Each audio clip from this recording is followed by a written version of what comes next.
আমরা যারা ব্যবসায়িক আছি, মুসলিমদের ভিতরে, মুমিনদের ভিতরে যারা আমরা ব্যবসায়িক আছি, আমরা একটা জিনিস সবসময় মাথা রাখবো যে আল্লাহ আমাদেরকে সবসময় দেখছেন, সবসময় শুনছেন এবং সব কিছু পর্যবেক্ষণ করছেন, লিপিবদ্ধ করছেন।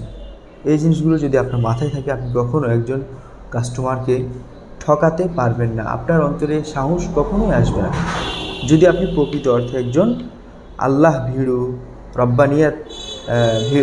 রব্বানিয়াতওয়ালা একজন মুসলিম হয়ে থাকেন।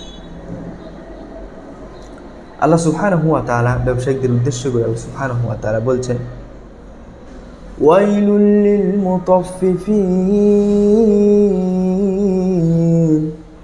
দুর্ভোগ তাদের জন্য যারা ওজনে মাপে কম দেয়।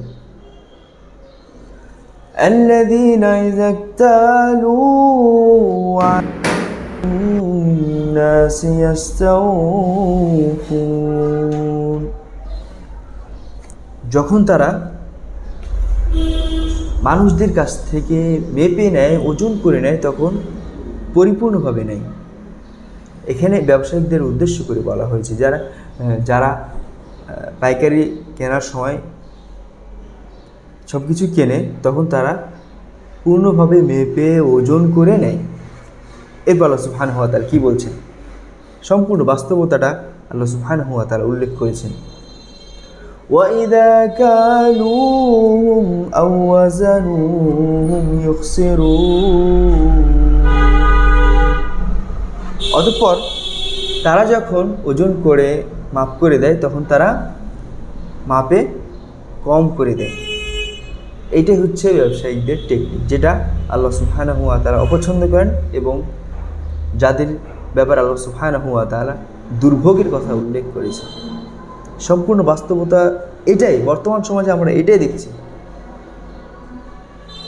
একজন কাস্টমার তার মাপের ওজন নাও বুঝতে পারে, তাই বলে তাকে ঠকাবেন? কখনোই না। আপনি যদি এই জীবনে ঠকান, মনে রাখবেন আপনাকে আল্লাহ সুবহানাহু ওয়া তাআলা সে কিয়ামতের দিনে, হিসাবের দিনে পাকড়াও করবে। তখন আপনি কী উত্তর দিবেন? সামান্য 10-20 টাকার জন্য একটা লোকে ঠকিয়ে দিলেন, অথচ আপনার জন্য মহা বিপদ অপেক্ষমান করছে। এই 5 টাকা নেওয়ার জন্য, এই মাপে কম দেওয়ার জন্য। এরপর আল্লাহ সুবহানাহু ওয়া তাআলা বলছেন, আলা ইয়াযুন্নু উলাইকা আন্নাহুম মাবউসুন, তারা কি জানে না তাদেরকে পুনরায় জীবিত করা হবে? তারা কি এই চিন্তা করে না তাদেরকে যে পুনরায় জীবিত করা হবে? লিয়াউমিন আযীম, সে মহান কিয়ামতের দিনে, সে মহান বিচারের দিনে আল্লাহ সুবহানাহু ওয়া তাআলা তাদের কাছে হিসাব নেবেন। তাদেরকে পুনরায় জীবিত করে তাদের কাছে হিসাব নেবেন। আপনি জবাব দিতে পারবেন? ইয়াউমা ইয়াকুমুন নাস, ইয়াউমা ইয়াকুমুন নাসু লিরাব্বিল আলামিন, যেদিন সমস্ত মানবকুল তার রবের সামনে দণ্ডায়মান থাকবে। অর্থাৎ আল্লাহ সুবহানাহু ওয়া তাআলা এই দিন, কিয়ামতের দিন, হিসাবের দিনকে আল্লাহ সুবহানাহু ওয়া তাআলা বুঝিয়েছেন। এটা হচ্ছে হাক্কুল ইবাদ, বান্দার হক। আল্লাহর বান্দা যতক্ষণ না আপনার এই হককে ক্ষমা করছেন, তার যে হক আপনি নষ্ট করেছেন, সে হক যতক্ষণ না ক্ষমা করছে, ততক্ষণ আপনি আল্লাহ সুবহানাহু ওয়া তাআলার ক্ষমা কীভাবে পাচ্ছেন? এরপর আল্লাহ সুবহানাহু ওয়া তাআলা বলছেন, কাল্লা ইন্না কিতাবাল ফুজ্জারি লাফি সিজ্জিন, কাল্লা, কখনো নয়, নিশ্চয় পাপীদের আমলনামা সিজ্জিনে সংরক্ষিত আছে।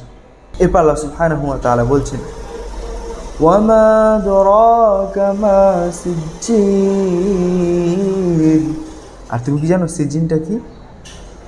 কিতাবুম মারকুম, সিজ্জিনটা হচ্ছে চিহ্নিত, সংরক্ষিত একটি আমলনামা।